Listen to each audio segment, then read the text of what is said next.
Grimoire chromé, chapitre 3 Bug Story.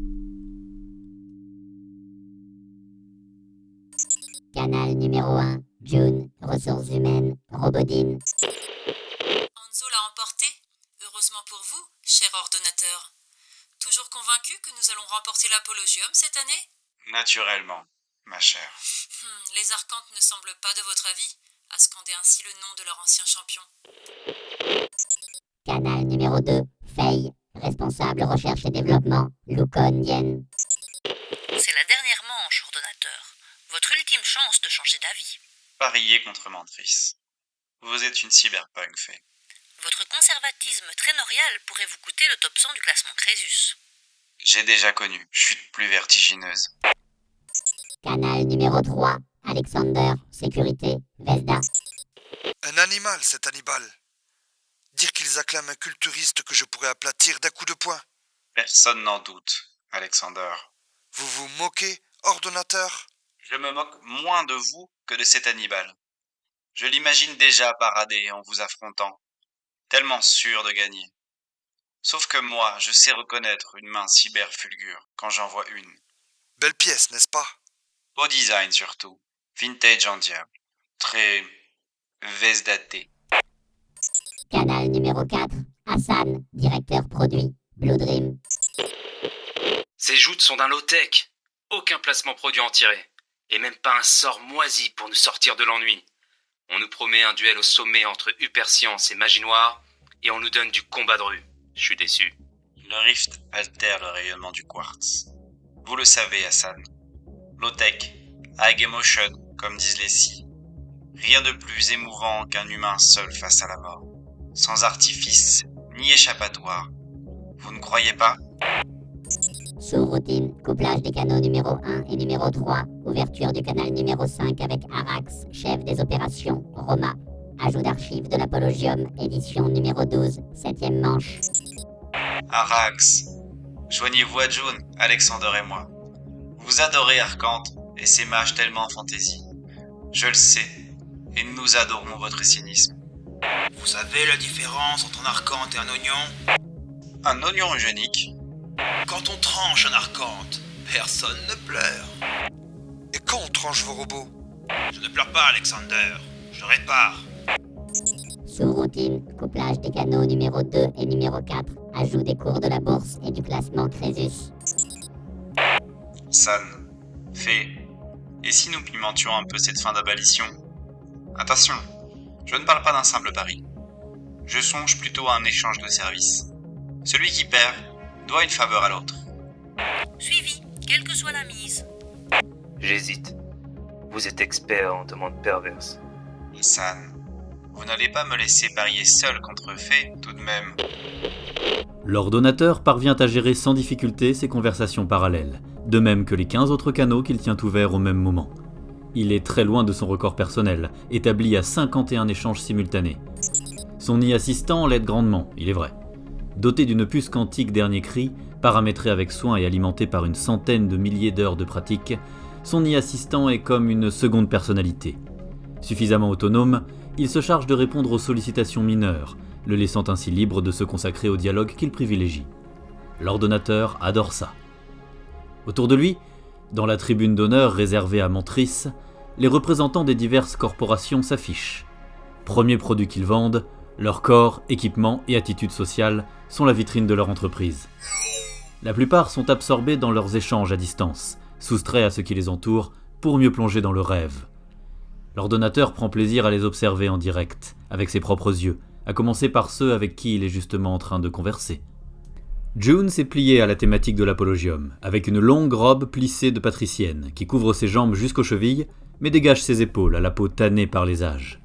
D'énormes boucles d'oreilles argentées soulignent son teint hâlé. À ses côtés, Alexander ressemble à une brute déguisée en trader. Mâchoire carrée aussi large que le front, l'air patibulaire, il fait distraitement craquer ses doigts cyber-renforcés d'albémette. Les yeux dans le vague, il regarde dans la même direction que sa voisine, incline la tête avec le même angle. Autant de signes montrant qu'ils regardent ensemble les archives du combat d'Hannibal. Un peu plus loin, Arax affiche une autre posture, signe qu'il ne partage pas le rêve de June et Alexander. Difficile d'interpréter son expression. Robotique convaincu, le sexagénaire affiche un visage à moitié artificiel. Côté gauche, le regard sévère, l'air impérieux et les nobles rides du patricien. Côté droit, la prothèse en céramètre, de la céramique coulée sur un treillis métallique, qui remplace son crâne de la mâchoire au front, la blancheur satinée de l'implant et l'impassibilité de ses traits hautains. Impossible de savoir à quoi il pense, sûrement à son désir de gloire éternelle. L'ordonnateur se tourne en direction de Faye, vêtue d'un exosquelette en métal liquide dont les volutes noirs et or s'entrelacent en motifs qui évoluent sans cesse. Elle se félicite auprès de ses voisins que Mantris soit revenu au score, à croire qu'elle a arraché en personne le point de l'égalisation. Plus loin, Hassan, en manteau mi-long, au revers lumineux, fait ruisseler de lumière ses implants neuronaux sertis sur son crâne, visibles entre les tresses serrées de ses cheveux crépus. Il doit être en plein échange crypté avec sa hiérarchie, à moins qu'il ne s'agisse d'une astuce pour tromper la concurrence. Chacun de ses interlocuteurs dégage une impression bien différente de celle laissée par les conversations virtuelles. L'ordonnateur est prêt à parier qu'aucun d'eux n'a songé à simplement le regarder, lui. Il verrait son sourire amusé, se méfierait davantage de son apparente bonhomie. Parmi les autres représentants présents dans la tribune d'honneur, certains activent leur e-assistant pour envoyer un message privé ou un communiqué officiel sur le réseau. D'autres peaufinent leur stratégie marketing en misant sur Hanzo, dont le masque grimaçant a un fort potentiel publicitaire. Les génétiques de la corpo Kyotech pavoisent, le vainqueur est issu de leur rang. Les autres textiles reconnaissent la valeur d'Hanzo, tout en rappelant qu'avant lui, une cybernétique et un robotique ont ouvert le compteur de Mantris. Quant aux Meditech, ils affirment remporter le point décisif dans la manche à venir. Ainsi, chacun des 4 textiles aura contribué à la victoire de Mantris. Séduits par le romantisme de cette idée, les immédiats, immersifs médias, customisent des vides à la vitesse d'une chaîne de production robotisée, puis en inondent le réseau. Les paris en ligne flirtent avec les sommets, au risque de bouleverser le top 10 000 du classement Crésus. Au milieu de toute cette agitation, l'ordonnateur fait figure de médiateur amical et affable. Il multiplie les poignées de main, une habitude désuète devenue sa marque de fabrique, adresse sourire chaleureux et hochement de tête confiant, braque un doigt amusé sur chaque drone qui rôde alentour, le tout en continuant à converser mentalement sur les divers canaux de son e-assistant. Il est accessible, avenant, un voisin ou un collègue idéal. Tel est son rôle au fond. Il est le représentant officiel de Mantris, le porte-parole de la Noria, qui administre le réseau de la Cité-Continent. Personne ne sait plus ce que signifie l'acronyme. Non organique rhizome d'intelligence artificielle. Mais l'ordonnateur, lui, s'en souvient. Sa mère insistait toujours sur le non-organique, dès qu'une décision politique lui déplaisait. Ordonnateur. L'apostrophe une chroniqueuse en multicanal et à voix timbrée pour mieux accrocher l'audience. À combien évaluez-vous la victoire de Mantris? L'e-assistant scanne la situation de son interlocutrice, avant de les faire apparaître sur sa rétine. E-assistant, routine prioritaire, identité, Liv, Krone, taux de redirection des vides, 61,7%, top 20 de la profession. La cam de Liv zoome sur l'ordonnateur, sans avoir besoin de jouer avec les filtres de son multi-objectif. La peau olivâtre du politicien capte idéalement la lumière. La cinquantaine dynamique, menton volontaire, barbe et cheveux dorés, soigneusement entretenus, regard pénétrant aux pattes d'oie gracieuses, ses gènes optimisés lui procurent un mélange alchimique de charisme, d'assurance et de maturité. Via son e-assistant, l'ordonnateur ouvre un canal crypté avec la Noria. Canal numéro 20, archiviste, Mantrix, Noria. Requête. Consultation des citoyens actionnaires de Mantris. Question. Mantris va-t-elle remporter la 20e édition de l'Apologium? Résultat classé par tranche d'âge. 16 millisecondes plus tard, le résultat tombe. L'ordonnateur répond à voix haute, lui aussi. Liv. 58% de nos concitoyens estiment que nous allons encore gagner l'Apologium cette année. Le score est même plus élevé chez les 18-35 ans. J'ai tendance à être jeune d'esprit sur ces questions. Disons 70%. Juste avant que Liv ne passe à l'écran, les tatouages cyber qui tissent son visage ajustent automatiquement son maquillage en fonction de l'angle de la cam. Elle n'a toutefois pas besoin d'aide pour afficher un sourire parfait. En cas de victoire, quelle faveur diplomatique exigerez-vous de Solis, la nouvelle Malka? C'est là que tu voulais en venir avec ta question d'accroche. Pas si mal. E-assistant, routine prioritaire. Analyse, carrière Liv. Si qualité parcours supérieure à 90, placé en favori. L'ordonnateur a pu donner sa consigne à la vitesse de la pensée. Impossible de remarquer le temps de latence dans le flot de la conversation. Désolé, Liv.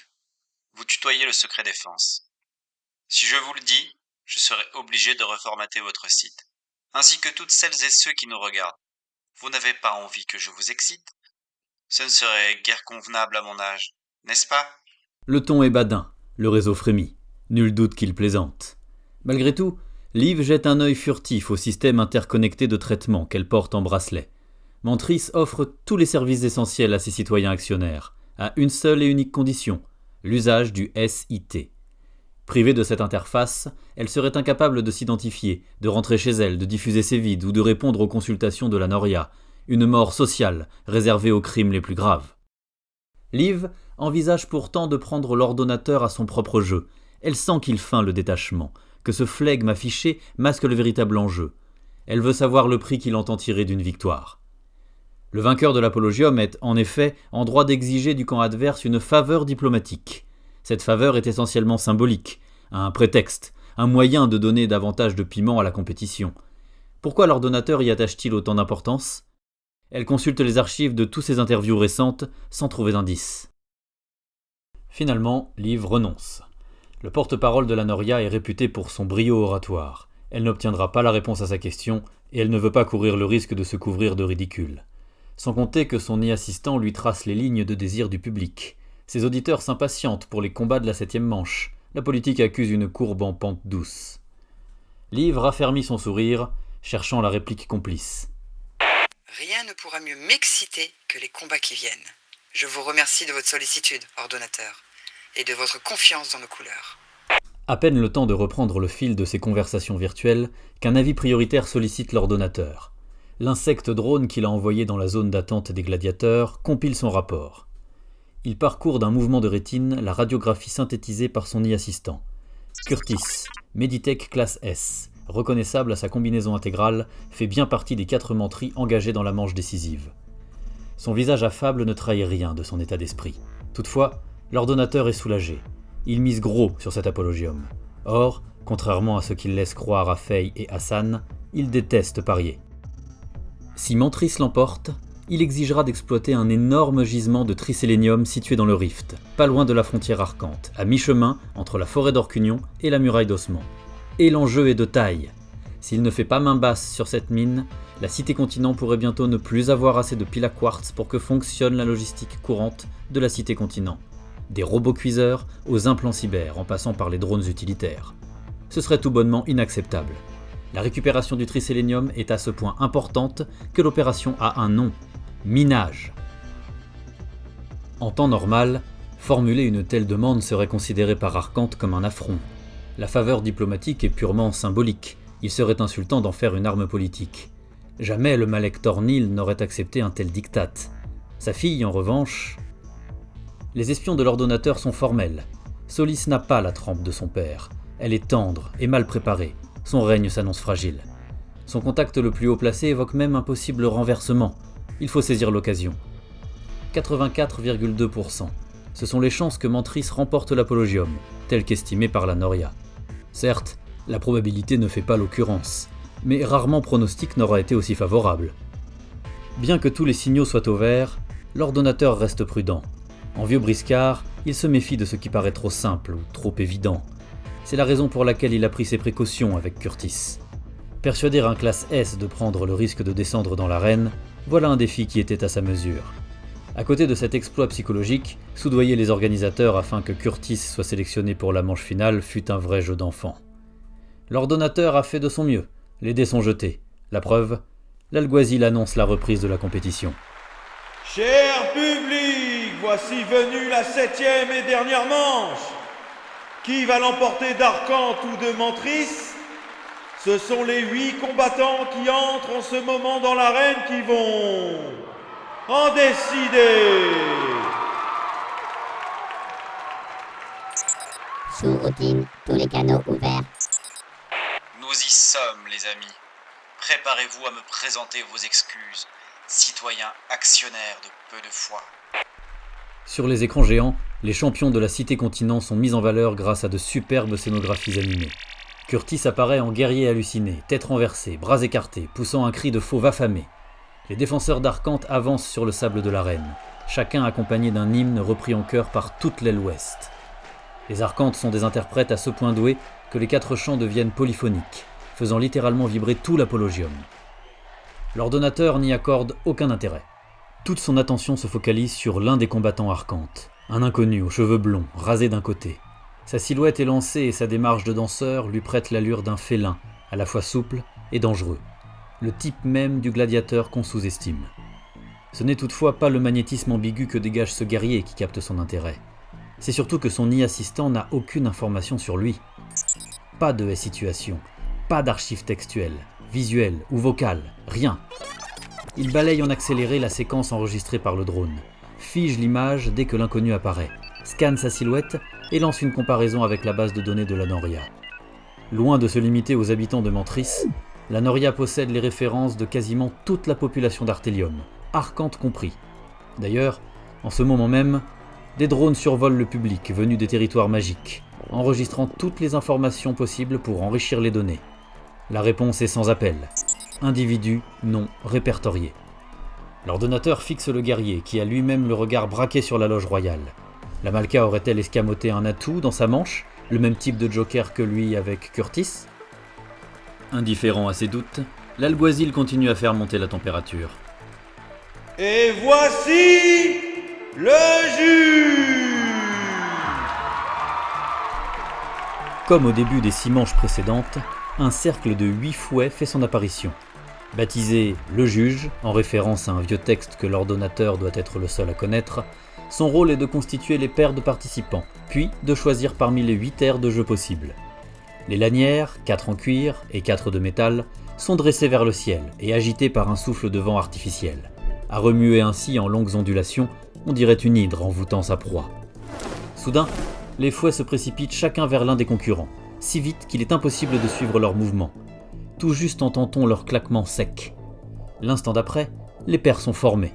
Les participants, un de chaque camp, se retrouvent liés au poignet par une chaîne de 7 coudées. Curtis est appairé avec l'inconnu. L'ordonnateur n'y voit pas un bon présage. Une alarme mentale se met à flasher dans sa tête en stroboscope, impossible à ignorer. Il a besoin d'une longue seconde pour réaliser que ce n'est pas son instinct qui l'alerte. La Noria le contacte d'urgence sur un canal crypté. Canal prioritaire, archiviste, Mantrix, Noria. Lancement non programmé de l'opération minage. Buggy de merde. Annulez-moi ça. C'est trop tôt.